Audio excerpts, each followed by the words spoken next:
Саламатсыздарбы, урматтуу НТС телеканалынын көрүүчүлөрү, эфирде кайрадан эсимде берүүсү.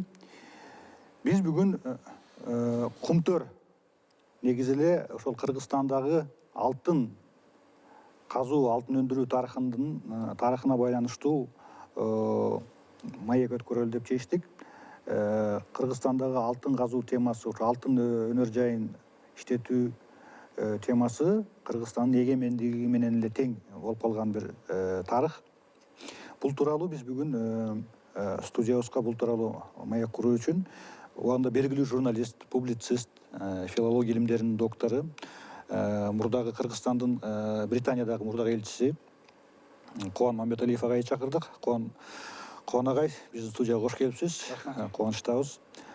Сиз мына журналист катары активдүү ошол саясий темадагы макалалар жазган журналист катары бул теманы мыкты билген, убагында изилдеген адам катары белгилүүсүз.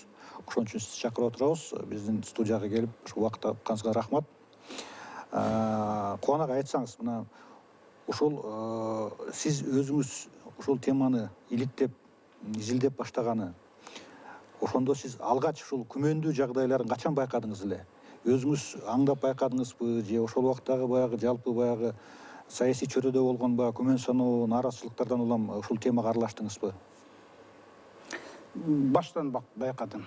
91-жылдан баштап. 91-жылы Акаев Кыргызстанга Борис Берштейн деген дап келип, 7-таштан кабинет берип, Кыргызстан Камека деген эмени уюштуруп, анан 2 жылдан кийин жанагы келишимди түзүп, 97 жылдан баштап алтынды каза баштады. Мына ошо 97 жылга чейин бир топ чатак окуялар болгон. Парламентте комиссия түзүлүп, ал кезде Усубалиев аксакал төрөгөзү, Шерказы Мамбетовдор болуп, Рамазан Дырылдаев комиссияга кирип, анан ошо комиссия изилдеген Кыргызстандын алтыны, Советтер Союзунун учурунда алтын запасы Москвадагы кайда кетти? 2 тонна алтын келдиби Кыргызстанга? Келген жокпу? Анан Кыргызстанда кезде уже Макмал деген иштеп калган комбинат, алтын комбинат. Ошонун продукциясы кайда кетип атат азыр? Ошол маселелерди баарын изилдеп чыгышкан. Анан кийин могу келишимди түзүлгөн келишим эмне үчүн мындай шарт менен түзүлүп атат деп жасашканда. Шерказы Мамбетов ал тиги профессионал да, бул горный эме боюнча да, профессор да, горный. Ошон үчүн ал кишинин эмеси далилдөө болчу. Ошондо анан мен ошолар мени чакырып, Рамазан Дырылдаев. Бул 93-жыл болуп калабы ошондо? Ошондо мени 91-жыл, 91-жыл болуп, Берштейн келгенден баштап эле. Анан мен жана кызыгып калдым да бул темага. Мен анда жашмын анда. Анан Республика деген орус тилинде газет чыкчу, Замира Сыдыкова. Ошонун газетине мен жазгам. Какой статья, эмненин негизинде биз иностранец тап келип туруп, ал гражданин Кыргызстандын жараны эмес да, башка мамлекеттин чет западтын жараны да. Ошол жараны Берштейн өзү еврей улутунан экен, эмне үчүн анан келип туруп, анан Кыргызстанга ошентип 7-таштан кабинет берип, анан кийин жанагы иштин баарын тең ошого салып берип атат. Ошол баягы адистерди, сизди ошол чөйрөгө аралашкандардын нааразы кылганы эмне болду? Биринчи кезекте чет элдиктер келип өздөштүрүп иштете турганыбы, же ал ошол келген чет элдиктердин репутациясына күмөн санап нааразычылык чыктыбы? Биринчиден чет элдиктин репутациясына. А дегенде, конечно, жанагындай болду. Эмне үчүн чет элдик келип туруп башкарат бизди? Эмне үчүн чет элдик келип президентке эме болот? Бизде эмне Кыргызстандын өзүбүздүкү жарабайбы? Но жок дегенде Россиядан чакырсын да, бизге жакыныраак да, Казакстандан чакырсын да. Эмне үчүн келип алып туруп, ошол эме кылат деп күмөн санадым. Анан кийин өзүнүн персонасы кайда, ким экенин изилдей баштадык да. Журналист болгондон журналисттик иликтөөнү жүргүзөсүң да. Анан изилдей баштасак, бул өзү Ригадан чыккан эме экен. Учурунда Россияга барып туруп, Россиянын ушундай гендеринде онча иштейин деген аяктан аны кууп чыгып туруп, бизге кереги жок мындай деп туруп. Анан башка мамлекет Өзбекстанды тиякпай эч ким кабыл албай коюп турган. Сиабека деген фирмасы бар. Жанагы Берштейнди Сиабека деген фирмасы бар да. Берштейн Сиабека деген фирмасы бар. Анан кийин ошону Кыргызстан берет атпайбы? Анан суротуулат да, эмне себептен мындай эмеси жок, имиджи жок, тажрыйбасы жок, мындай ийгиликтүү история успеха деп коет. Ийгиликтүү тажрыйбасы жок. Бул соода тармак менен жүргөн. Неме, анан кийин Себека деген түзүп алып туруп Кыргызстанга тиги парфюмерияны алып келет, тиги женский эмелердин баарын алып келет. Какой смысл? Анан кийин ошентип туруп, вдруг Бүтүлбөгөн жерден ал алтын кен боюнча проекттер жаза баштады. Анан жанагы 93-жылы сунуш кылып атпайбы, мындай проект алтын боюнча биз ал кумторду казабыз. Акырча ошол кезде, ошол 2 жылдын ичинде кумтор боюнча болгон маалыматты Москвадан, бизден маалыматты жана госгеология деген ошол жакта тияка эмечи излеген геологдор ошол жакта болчу документ. Ошонун баарын таап, Ташкенттеги документ баарын топтоп туруп анан билген экен да, бул жерде крупнейший залежи, крупнейший месторождение золота чоң. Анан ушуну колго алыш керек.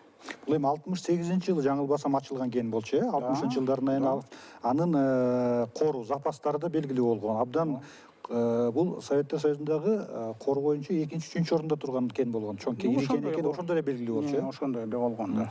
А негизи Кыргызстан өз алдынча өздаштырып алат эле ошондо. Адистер, технологиялык жактан биз даяр белек ошондо.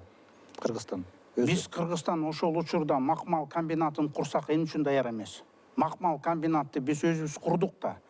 Капар Кыдыров деген аксакалыбыз ошо инженер, горный мастер, ошо окуган, атайын ошол окуган. Апа Жумагуловдун курдашы, чогуу окушкан. Анан он высококвалифицированный адам болчу да, каза болуп кетпеди ал.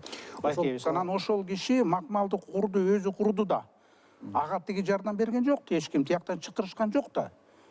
Европадан. Бизде тажрыйба жок экен деп болгону, Россиядан кеңештер болду, Россиядан жардамы болду ошол жагынан, бирок консультативный деңгээлде. Анан кийин курду. Ошол Капар Кыдыров аксакал көпчүлүккө мындай массага белгисиз адам да. Бирок адистер арасында мындай сиздин макалаңыздарда да окуп калдым, ошо Капар Кыдыров Кыргызстандын да биринчи ошол Кыргыз алтын деген концернди түзүүнүн башында турган. Государственный комбинат, мамлекеттин комбинаты, алтын золотоперерабатывающий комбинат. Эми ошол Кыргызстанда алтын казуу, алтын өндүрүшүнүн башатында турган адамдардын бири болгондон кийин анын сунуштары болду. Ага ким кулак салып аттыбы же бут тосуулар болду Капар Кыдыровдун сунуштарына, демилгелерине. Кандай болду ошол? Бул Советтер Союзу учурунда акыркы 80-жылдарда салып бүттү да. Уже тиги 90-жылдар деген мен келгенде бул уже продукцияны бере баштаган. Казармандагы макмал. Казармандагы макмал продукцияны бере баштаган жаңы мына. Ошондо директор. Анан кийин концерн түзүлгөндө, концерн ошондо сегемен башталганда концерн Кыргыз алтын деген Кыргыз золото деп аталчу да, государственный концерн, госконцерн Кыргыз золото деп. Ошонун директору болчу Капар Кыдыров.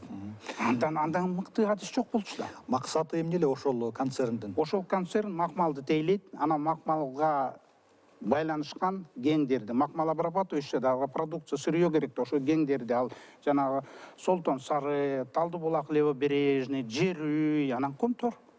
Мына ушуларды башын бириктирген. Алардын планы боюнча Капар Кыдыров менен көп сүйлөшкөн, Мемет Кемал киши менен жакын мамиледе болдук, анан көп нерсени түшүндүрүп берген мага да ошо боюнча. Терминология боюнча, эме боюнча ошондой айткан. Биздин план боюнча биз дегенде жер үйдү башташыбыз керек болчу. Жер үй таластан. Жер үйдү освоить эткенден кийин, анан кийин только тиги Кумторго чыкмакпыз. Советтер Союзунан бери ошондой план экен. Ошондой ырат менен эмнеге жер үй анан гана Кумтор? Эмнеге жер үй, себеби жер үй высокий бийик жерде эмес, жапызыраак жерде. Кумторго салыштырмалуу. Аны жеңилирээк, макмалдай эле.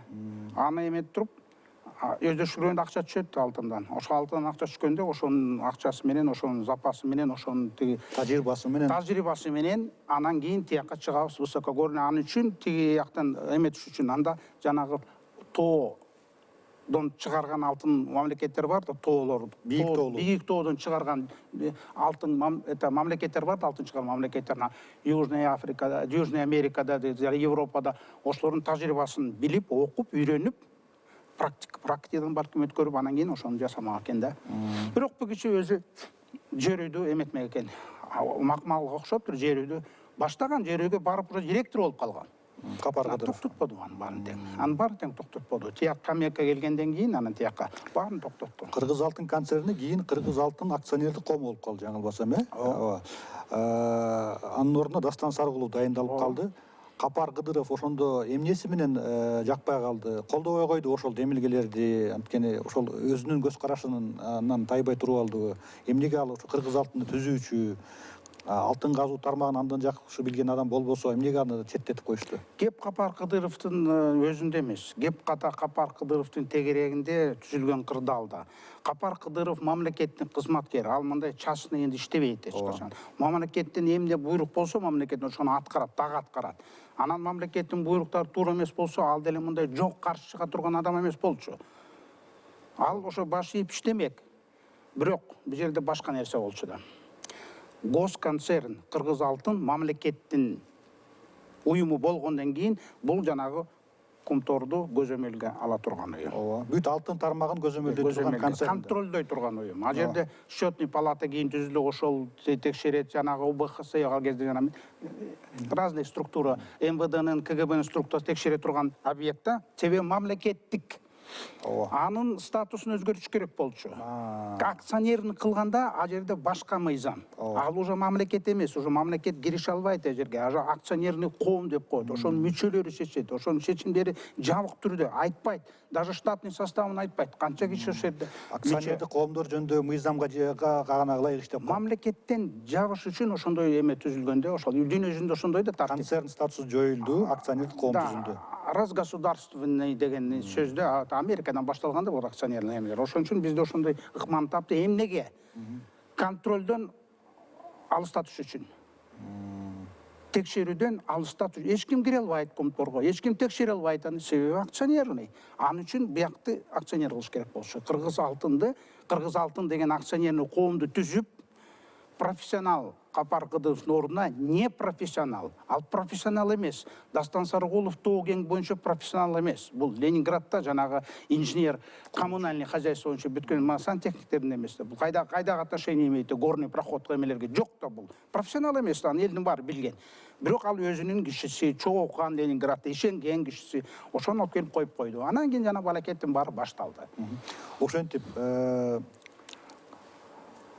Турдак Нусубалиев баштаган, жана сиз айтып кеткен топ инженери ким эле? Атыңыз Шергазы Мамбетов. Шергазы Мамбетов баштаган топ абдан эле коомдук резонанс жаратышты ошол жылдары. Ооба. Абдан эле каршылык көрсөтүштү. Сиз чагылдырып жаттыңыз, журналисттердин бир катары эң активдүү. Эмнеге эгерде чынында эле мындай логикалык эгерде ой жүгүртсөк, эгерде ошол кездеги өлкө жетекчилиги Акаев баш болгон билбей эле анын репутациясын, анын тарых таржымалын билбей эле Сиябекенен Бирштейндин жаңылыш эле аны тандап алса баш тартмак. Демек мындай бир логикалык бир тыянак чыгат да, билген.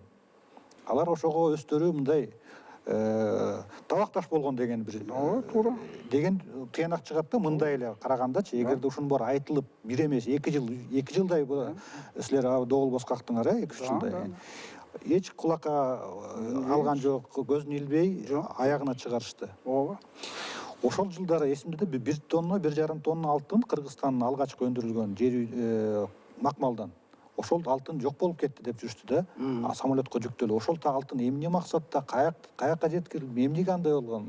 Эмне максатта сакталган? Эмени түзбөдүбү? Эмени түзгөндөн кийин акционерный коом кылып койду. Кумтордун баары тең жабык болуп калды. Кара Балтада Афинаж завод иштеп аткан, аны иштетсе болмок, аны иштеттирбей, ошол тиги алтынды биз Афинаж кылабыз деп Швейцариянын Афинажный заводуна жеткириш үчүн Бирштейндин эмеси да самолетко салып, жана Бошкоев деген охрана ошол баары жетектеп барган. Казанды кармаган май жалайт деген эмес, ошо май болбой калат эле да анчалык көбүрөөк. Анан ошол жака алып барып туруп эметип, анан кийин химический состав менен физический составдан жанагындай махинация кылып эмес болуп калат разницасы. Ошол разницасы чөнтөктөргө кетти. Анан алтын ошол бойдон калды. Жок, азыр билбейбиз. Ушул күнгө чейин биз ошол алтын кайда экенин билбейбиз.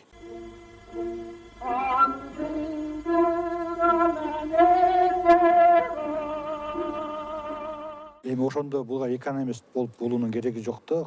Бул жерде турган кара балтага алып барып алтын иштеткен арзанбы же самолет менен Швейцарияга алып барып иштеткен? Ошондо да нааразычылык мындай бир. Жок, буларга выгодный не сделка да, бул сделка деп коет муну. Мамлекеттин башчысы менен эми кезде баарын башкарган мамлекет культ личности деп койсок туура болот да, бир личность. Личность эмес, 5-6 киши эмес, бир киши. А жок, президент эл шайлаган аны. Башкаларды премьер-министрди жыл сайын алмаштырат. Жыл сайын президентти эл шайлайт. Ошон үчүн бир эле кишинин культу болгон. Ошондо Аскар Акаевдин культ дейшін. Мына бұл кишинин кызыкчылыгы, анан кийин Бирштейндин инвестордун кызыкчылыгы бириккенде сделка болуп калды, золотая сделка болуп калды. Башка сөз менен айтса болот, бирок биз мындай научный тил менен айталы, золотая сделка болуп калды. Ошол сделканын пайдасын ошо эки тарап көрдү. Ажо тарап, Ажо деген эми Кыргызстандын бүтүн Кыргызстан эмес да, бирок культ иш нерсе болгондон кийин бул эме болуп калды. Государство это я и моя семья деген менин досум, Раматов досум Сатыбал Жээнбек ошондо ушуга байланыштуу жазган. Государство это я и моя семья деп француздун бир король айткан да. Ошентип айткан. Сен биз тиги Франция менен сүйлөшөлүк десе айткан. Жок, Франция деген мен деген Франция менен сүйлөшөсүң. Государство я и моя макаласы ушундай аталган. Сатыбалдын макаласы. Государство это я и моя семья деп. Ал Акаев ушундай болуп калды, государство болуп калды. Анан түзгөндө эбегейсиз байлыкты, бул фантастикалык түрдөгү жол ачылды байлыкка. Дүйнө жүзүндө мындай болгон эмес. Жок, болгон.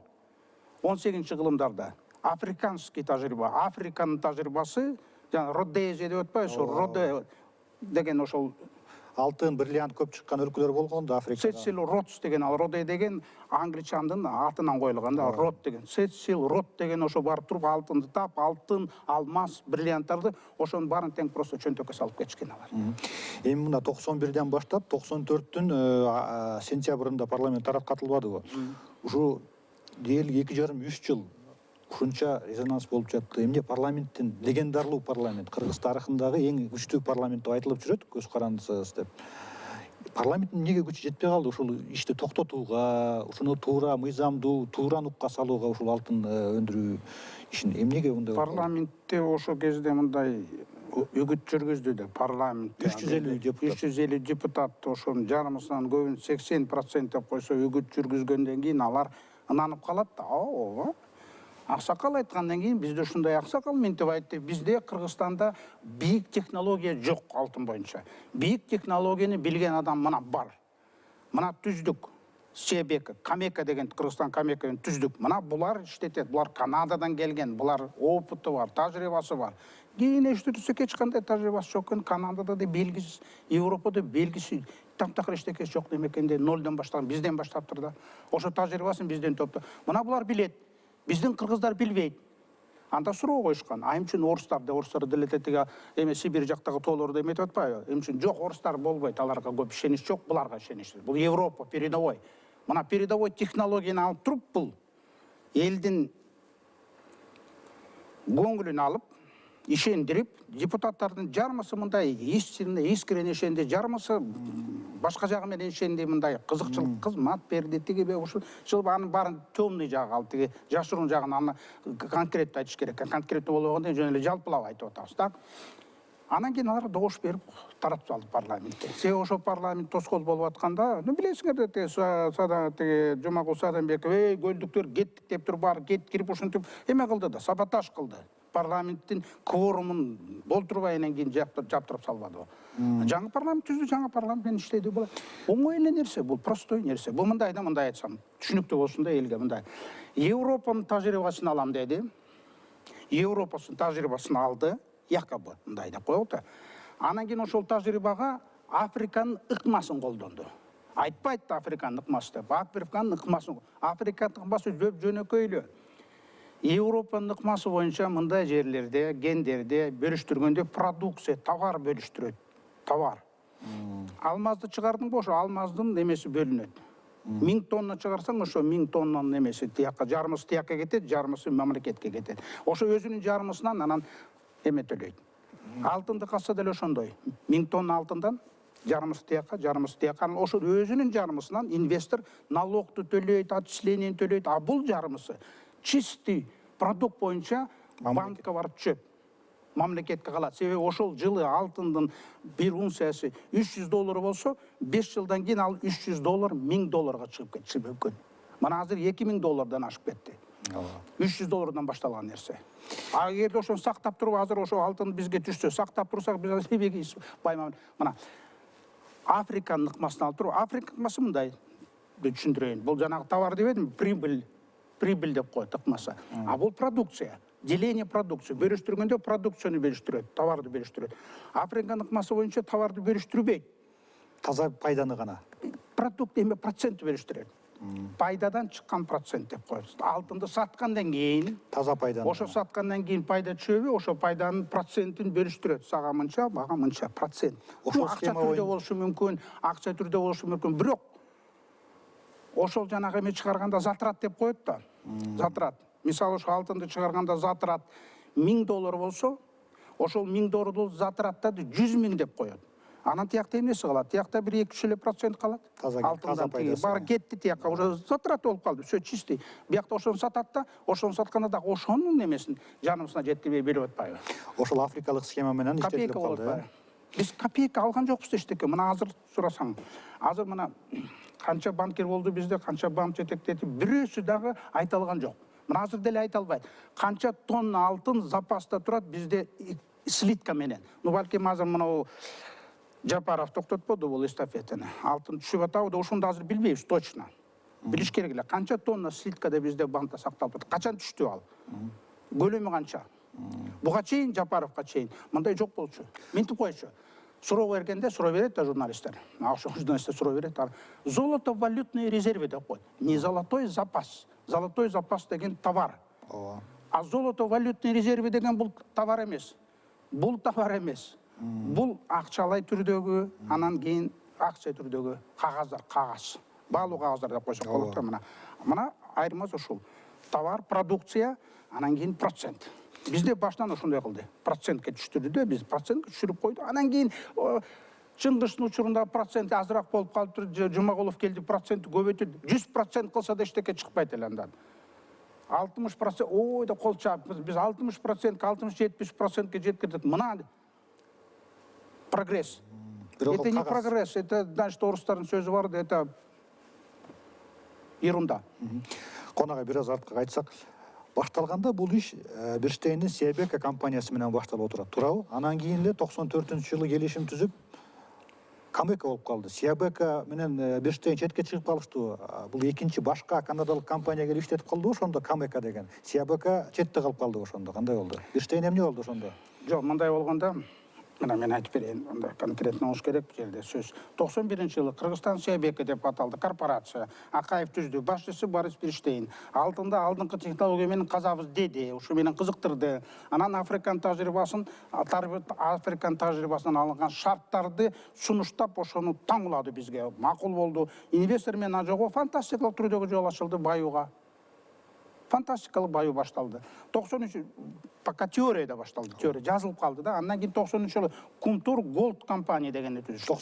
93 Кумтур Голд компания. Кумтур деген эме Голд Золотой компания деген деп аталган жабык түрдөгү акционерлик коом түзүлдү. Анан иш жашуун түрдө башталды. Жогорку кеңештин алтын маселеси боюнча комиссия түзүлдү. Алтын менен чогуу вольфрам, молибден жана башка толтур эмелер бар экен, аны эсепке киргизген жок. Алар болсо алтындан кымбат нерсе, Япониянын жана высокотехнологический продукциялуу ушулар калдырды. Ошон үчүн япондор бизге келип кызыккан ошондон болгон. Ушу боюнча биз иштешелик деп япондун сунуштарын четке какты, себеби биякта ошо Бирштейндин командасы иштеп калган. Анан эметпейт, аны көрсөтпөйт, анын ичинде күмүш да бар.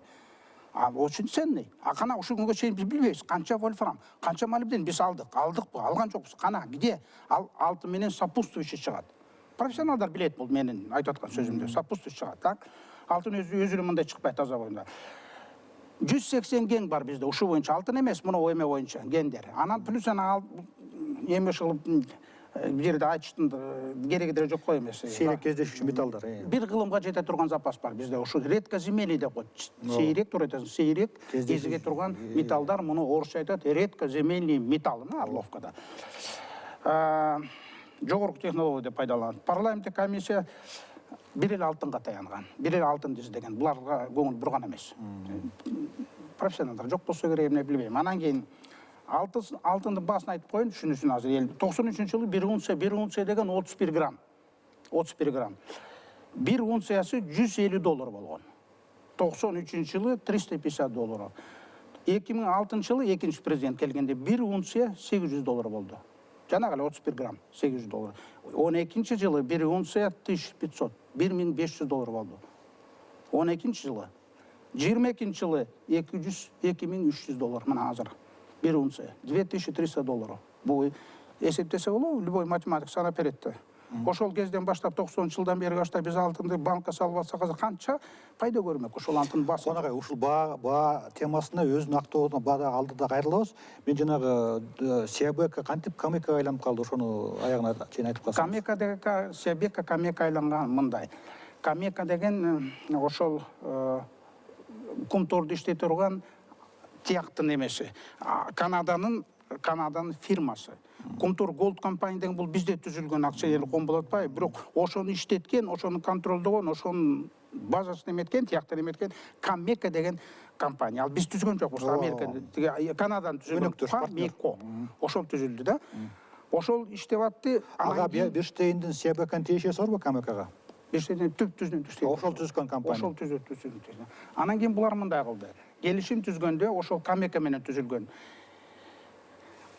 Апа Жумалов деп атпайбы, келишимди Чыңгышты кетирип, Чыңгыштын эмесин жараттырбай, чатак болуп скандалда парламенттен кетирбеди. Анан кийин мягкий рейд эметип, Апа Жумалов премьер-министр болуп калды. Анан ал киши более профессионал киши да. Анан кийин түзгөндө бул жанагы продукция дегенди эмете албай койду, ошо пунктты киргизе албай койду. Өзү менен далай сүйлөшкөн ал киши менен, бул билет аны.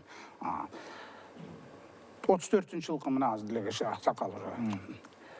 Продукцияны киргизе албай койду. Продукция деление деген. Бирок экинчи важнейший пункту бул киргизди.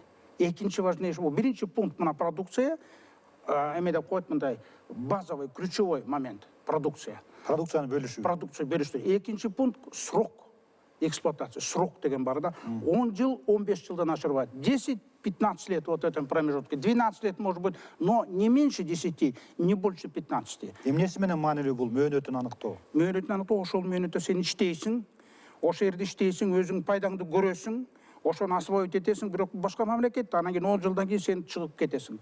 Баарын калтырасың, ошол жердеги технологияны баарын калтырасың. Иштетип баарын казып аласыңбы, же дагы калып калабы, мааниси жок. Жок, ошону санайт да, мына 10 жылда бүттү эметеби, же 12 жылда эмеле, ошол 15 жылдан ашырбайт да, ошону сен пайдасын көрөт да, любой случай, жарым продукцияны алса, конечно пайда көрөт да. Анан кийин 10 жылдан кийин сен пайдасын баарын көрөсүң, затрата кылдың да сен жанагы техника менен баарын сен алдың, возвратил, двойном, тройном, 10-кратном размере, плюс еще получил прибыль, 10 жыл иштедің, кеттің, калган бартын мамлекетте калды. Эскиргени калат ошо, эскирди, аны уже мамлекет өзү сатып алды. Кандай мөөнөт орнотту Жумагулов? 10 жыл. 10 жыл. 90, мына мен конкретно айтып коеюн. 1997 2007 жылга чейин 10 лет конкретный мына соглашениесинин тексти турат.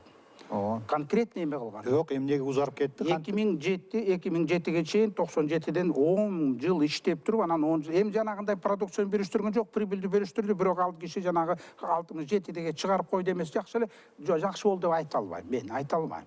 Муну мындай айтса болот, бирок жакшы болбойт, продукцияны бөлүштүрбөгөндөн кийин жаман болот, жакшы болбойт, эч качан жакшы болбойт. Это грабительский кабалин, но здесь плюс то, что 10 жылга.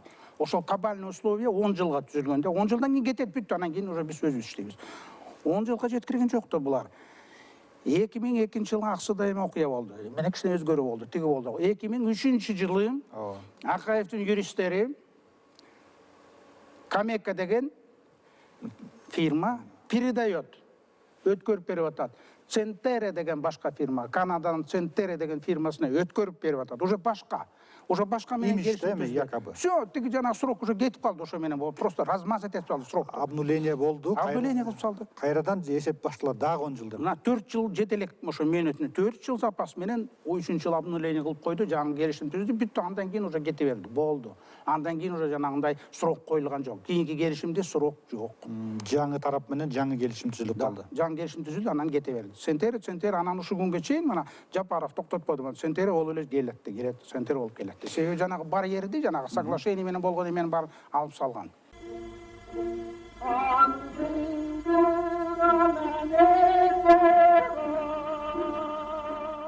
Алтындын баасы боюнча Куанагай 97-жылдан баштап 2004-кө чейин Кумтөр 2004-2005-ке чейин Кумтөр керешесиз иштеди. Анткени 4000 метр бийиктикте алтын казуунун да алтындын өз баасы, себестоимость орусча айтып жүрөбүз го, өз баасы абдан жогору. Мисалы, түз жерден каскан алтын менен түбөлүк тоң жерде, вечная мерзлота деп коет го, 4000 метр жерден, түбөлүк тоң жерден алтын казуунун баасы, мисалы, шарттуу түрдө түз жерден 100 казып алтынды чыгарып 1 граммынын өздүк баасы 100 сом деп коелу, ал жакта болсо 500-600 сом деп шарттуу түрдө айтылды. Ошон үчүн 7 жыл кумтөрдө алтын казылып жатты, бирок ал ошо кумтөрдү ачууга кеткен өзүнүн өндүрүштүк чыгымдарын актаган жок.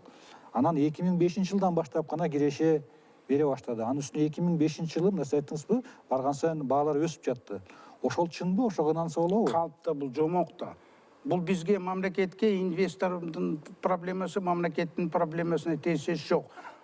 Өлкө келишим түзгөндө жана антип түзбөйт. Сен 3 жыл бекер, 5 жыл биз албайбыз жүрүштү. Сен иштейсиң, сен 3 жыл сен кыйналасың. Бул дагы коррупциялык келишимдин шарт болду. Анан кийин 3 жылдан кийин же 4 жылдан кийин же 5 жылдан кийин биз анан кийин бөлүшө баштадык. Такого нету. Сразу биринчи эле баштаганда бөлүшөт. Жарымысын биз алабызбы? Жарымысын өзү алабы? Ошо жарымысынын өзүнүн жарымысынан өзүнүн пайдасын. Единственный мамлекет эмне кыла алат? Налогтон бошотуп коет. Жанагы жарымысынан жеңилдиктер берилген. Налогтон берки үлүшүн алат. 50% үлүшүн алат. Мына мындай айтайынчы. 10 тонна алтын алса, 5 тоннаны бизге берет, 5 тонна өзүнө калтырат. Бирок ошол 2-3 жыл ошо 5 тонна алтындын эмесинен төлөй турган налогту бошотуп коет. Болду, калган затраттан баары өзү чыгарат. 10 жылдын ичинде чыгарып бүтүрүш керек. Чыгарып бүтүрбөсө анда банкрот фирма, анда болбогон фирма жабылып калат. Эсептей алдыңарбы? Мисалы бай адистер болдубу, сиз иликтеп жүрдүңүз. Ошол чынында эле 7 жыл эмес. Мына 7 жыл демек ошо жеңилдик менен касып жатты. Алтын өзү актабайт деп 2005 жылга чейин. Чындыгында канча киреше көрүп жатышты ошондо? Ошол 97ден баштап казып 2005ке чейинки баягы салык киреше төлөөсүз жок иштегенде дегенде. Ошону эсептегендер болдубу? Булар жыл сайын отчет берип турду. Биз бул жылы мынча 16 тонна каздык, биз бул жылы 20 тонна каздык деп ошентип андан көбүрөөк каздык, азыраак каздык, ошонун тегерегинде. Алалык мындай орточолук 20 тонна деп коелук. Мындай эмеге санаганга жеңил да. 20 тонна алтынды мына 97-жылдан баштады, 20-жылга чейин алалык да, 23 жылда, 13 жыл болуп атат да. 20 тоннадан казылып жатканда 260 тонна алтын алынды, жерден чыкты. 260 тонна, мына условно айтып атабыз да. Ушунун тегерегинде болот да. Ушундан бизге налог жана кирешени эсептегенде алар берип атты да, налог берип атты, киреше берип атты, Сукуский фондко кирип атты. Ошол 206 тоннадан 10% алтын түрүндө эмес, акча түрүндө 10% бизге тийип атты. Эгерде калыс түрдө келишим түзүлсө, анда биз ошо 260 тоннанын жарымысын 50% товарын алмакпыз ушул жылдарда. Ошо жарымысы болгондо канча болот? 130 тонна болот атпайбы? Товар түрүндө алсак, 130 тонна. Берки 130 тоннадан өзлөрү жанагы биз налогду албай эле койсок деле болмок. Баары кетет. Бизде 130 тонна чисто калып атат. Таза пайда түрүндө. Буга кошумча. Эми инвестор жана налогду анан кийин эметкенден кийин төлөйт. Дагы налог ушундан башкасы дагы налог акча түрүндө түшмөк бизге. Так, анан кийин мындай эсептесек биз 130 тонна алтынды белек кылып берип койдук да. Ажо менен инвесторго мына Ален Айндар, Кыргыздын силерге белек, силер казган үчүн эле, казып берген үчүн эле. Бул эме деген акмакчылык. Сен тиги огородуңду картошканы бирөөнү чакырып туруп казып бер десең, анан кийин казып берип алып кетет. Бүт баарын 1 тонна казса 1 тоннаны алып келсе, эчтеке калтырбайт. Мен сага үлүш берем, базардан саткандан кийин ана базарга сатып туруп 1 тыйынга сатып туруп келет, анан мамдар 1 тыйын берип коет сага. Болду эмне деген бул эмне? Өзүң казсаң табасың да пайданы. Жок, сен рахмат дейсиң дагы. Вот мына подарка тебе. 2003 жылы декабрда реструктуризация болду, КМК жоюлуп, центра түзүлүп, жаңы келди. Ошондо эсимде Акаев аябай даңазалап, 2000 ошол жаңы КМК центра түзүлдү, Кыргызстан 80 миллионбу, 85 миллионбу доллар алган, разовый. Бул эми баягы расмий түрдө гана ачыкка чыгарылып, мамлекетке берилген белеги же бир кун төлөп койду, мындай. Кун төлөгөндөй болуп койду да. Точно айтсак, көз боямачылык. Көздү бояп койду. Ошол мына ипотекалык курулушка жумшалат, мына Кыргызстан чоң пайда көрдү деп абдан мындай даңазалап, мактап ошол 80 миллион доллар алдык деп. Бирок чынында ошондо Кыргызстандын үлүшү 67%дан 31-32% ошого түшүрүлдү. Бирок сиз айтып жатпайсызбы, 67% болгондо деле биз баягы бул жөн эле кагаз түрүндөгү, чынындагы мындай факт түрүндө 67 аяктан чыккан 67 алтындын 67%-на биз ээ болгон эмеспиз эч качан. Ошондо 31-32%га түштү. Анда мурдагыдан начарлады ошондо 2003 декабрдагы реструктуризациядан. Ошондон кийин эмне болду? Биздин үлүшүбүз азайганы расмий түрдө аз келгенсип, мөөнөтү чектелген жок. шектелбей калды, туурабы? Кийин 2007-жылы реструктуризация болду, жаңылбасам. Анда кандай жол менен дагы Кыргызстандын үлүшү шарты канчалык начарлады? Кандай болду ошондо? Ошол 2003-төгүдөн дагы начарладыбы? Анын эмнеси мындай жакпай калды, жакпай эле Бакиевке? Дагы мындан дагы начарлаганга эмнеге себеп болду? Начарлатканга. Мындан да начарлатканга үнөмдөйт, акча үнөмдөлөт, көбүрөөк пайда түшөт чөнтөккө. Бул жерде 17%-га түшүп калды 2007 ошондо. Муну санаштын, бул математикти чакырсаң да, профессор математик чакырып санашсаң да бул жерде 10%-дан чыга албайт. Мен санап чыккам муну, математика просто азыр убакыт жок, анын кереги деле жок. Ал уже деталдар, профессионалдар үчүн мен китеп жазам, ошо китеп жазгам, учурунда чыккан. Дагы экинчи жыга алышын ошондо баарын окуйсуңар саналып. Бирок мындай суть мындай, бул жерде мааниси, түпкү мааниси мындай болуп атат да. Бул ошол төтөлгөн 60%, 30% моментти көбөйтүп ылдыйлаткан баарын тең эсептегенде, ошо жанагы главный чогуу үлүштүн жанагы прибыльден, алтындан түшкөн прибыльден 10% тегереги болот. Точно айтайын, 10 эмес, 9%.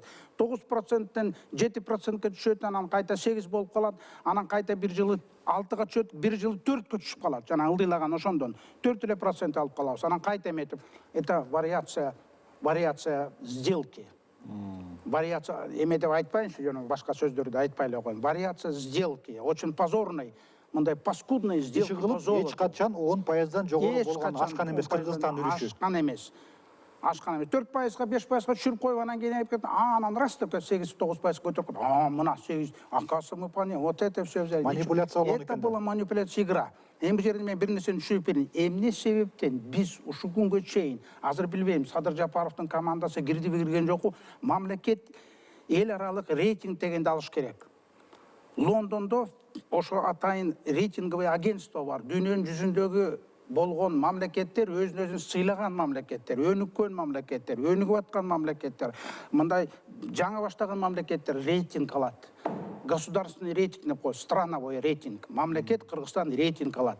Таджикстан алды, Казакстан алды, Россия, Белоруссия, Украина бар алды. Биз Кыргызстан ала элек болчубуз. Азыр алган, эгерде алсак угат электи алдык деп. Жок. Мен экономисттерден сурагам. Ошо Алмаз Сарыбаев деген жанагы жакында камап эмеге чыгарды го, заговор кылды деп. Ошол жигит боюнча Алиш Сарыбаевдин баласы, ошол боюнча жакшы специалист. Мен Лондондо иштеп жүргөндө ошого келген, ошол бала менен чогуу алып барып, ал кандидат наук, экономист, финансист алып барып ошол агентствонун баарын тааныштырып, Бакиевдин учурунда. Ошону көрүп туруп, кээ бир агентствонун жогорураак ал жанагы развитие мамлекет үчүн США ушундай, а кээ бирөөнүкү мындай орточороок. Биздики ошо орточо болот. Эмес да, взносу да тиярткы жогорураак, булардыкы азыраак. Ошондой бир агентствону таап туруп, жакшы болот экен деп туруп, биз ошого келгенде, Бакиевке келгенде, анда Данияр Үсенов. Кабинетинен кууп чыктырып, пошел вон депти. Какой тебе рейтинг еще? Нам не хватало рейтинг. Ана мен Даниярга кезигип айткам, ты что? Ты в мутной воде золотую рыбку ловить легко, поэтому не хотите рейтинг получать деп туруп. Эметкенде жанагындай орой мамиле сурады. Мен деле орой жооп бердим ага, андай болсо сен муну мынтип жүрсөң, сен намазың өтпөйт. Сен аягың плохой конец будет у тебя деп айткам да. Жолоп турган эмес рейтингге. Ушуга жок. Рейтинг алган жок. Эмне себептен? Рейтинг алганда, ошо рейтинг алган мамлекет дүйнөлүк эксперттердин дүйнөлүк эменин эсебине кирип калат, анан контроль болуп калат. Мага бир экономист Лондондон айтты: господин посол, деди, мы знаем Кыргызстан, мы знаем, что там есть озеро Иссыкуль. Я там не был, я слышал. Мы знаем, что там горы, мы знаем, что там великий писатель Чингиз Айтматов. Андай түрү болчу киши. Но мы не знаем Кыргызстан как страну, потому что нет рейтинги. Журнал бар аларда, Financial деген журнал, главный журнал, финансовый журнал, инвестордун журналары. Здесь нет Кыргызстана. Вот здесь смотрите. Казахстан есть, Узбекистан есть. Украина есть, Россия есть, Беларусь есть, все есть, а Кыргызстана нету. А как я пойду туда? Я инвестор, крупный инвестор, у меня брендовое имя. Я, если начинаю, какой-то мошенник, который только начинает, я на Кыргызстане могу сделать себе имя. Как у вас сделали, не буду называть это. Алар билет прекрасно билген, что гемиш деп айткан, мошенник деп айткан, даром эткен. А у вас работают такие, но это не брендовые инвесторы. Бул жанагындай дүйнөгө атагы чыккан инвестор эмес. 12-жылы Атамбаевдин учурунда закон о недре деген мыйзамды кабыл алды биздин парламент. 12-жылы. Гендер жөнүндө мыйзам орусча жазылганда, закон о недрах деген бул очень важный момент болуп атат. Мына закон о недрах в 2012 году. Ушул мыйзамдын 22-биринесинде мынтип жазылып турат. Орусча жазылган, азыр кыргызчасын которуп айтып берейин. 22-биренеде 12-жылкы мыйзамда жазылып турат. Кенди казганга инвестор 20 жыл мөөнөт, инвесторго 20 жыл мөөнөт берилет. 20 жыл, 15 эмес, 20 жыл. Жана бул мөөнөт кендин түбүнө чыкканча, жана андан кийин бул мөөнөт кендин түбүнө чыкканча узартылат. Бул эме деген жазылыш? Чексиз. Бул дүйнөдө мындай жок. Бир да мамлекетте жок. Бул тетиги Африканын 18-19 жылында жазылгандыр, анда жазбай эле катышып урда алып кетип атышкан. Бирок мындай жок. Оригиналда мына окуп берейин, оригинал орус тилинде. На разработку месторождения дается 20 лет, инвестору, значит, 20 лет с последующим продлением до истощения запасов ископаемых. Бул эме деген эме? Бул эме деген? Бул кыргыздар ушунчалык макул калк, болгон байлыгынын баарын тең бир инвесторго салып берет. Мен айланайын, 20 жылга дегенде түз, анан кийин дагы 20 жылга узат, анан дагы 20 жылга узат. Эгерде биздин ошо генибиздин запасы 200 жылга жетсе, 200 жыл иштегин ошо жерден. Кендин баарын алып кет. Бизге болсо жанагы үлүштүн процентин берип кой. Ушул мыйзам күчүнө киргенге үлгүрүп калды, киргизиштиби мыйзам? Уже мына турат, ушуну өзгөрткөн жок. Депутаттар буга мес четелек, эмес четелек билбейм, эрки четелек. Дагы аракетте бул мыйзам. Азыр мына турат, эч ким үн чыгарган жери жок депутаттардан бу боюнча. Бу боюнча. Абдан маанилүү. Өзгөртпөйбү муну. Өзгөрүш керек да. Эмне өзгөрүш керек? Ушунун негизинде болуп атат азыр. Кубан агай, сизге чоң рахмат. Абдан кызыктуу, иликтөөңүз. Ушул берүүгө батпай калган, сыйбай калгандар болсо, буюрса сиздин китептерден окуйбуз деп ишенебиз. Рахмат. Урматтуу НТСтин көрүүчүлөрү, эфирде эсимде берүүсүнүн кезектеги чыгарылышы болду. Кийинки берүүлөрдөн көрүшкөнчө бар болуңуздар.